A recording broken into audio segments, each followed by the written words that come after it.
দীর্ঘ সময় চুপ করে থাকার বিষয়টা তোমার উপর অবধারিত করে নাও, ফাইন্নাহু মাতবাদাতুন লিশ-শাইতান, কারণ এই কাজের মধ্য দিয়ে শয়তান বিতাড়িত হয়ে যায়।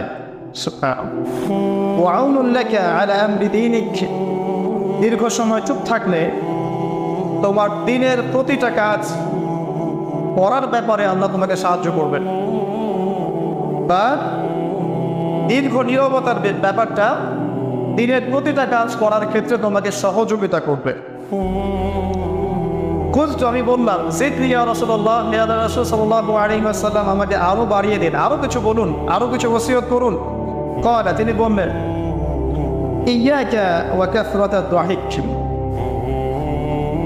সাবধান থাকবে, বেশি বেশি হাসবে না। ফাইন্নাহু ইউমিতুল কালিব, কারণ যারা অধিক পরিমাণে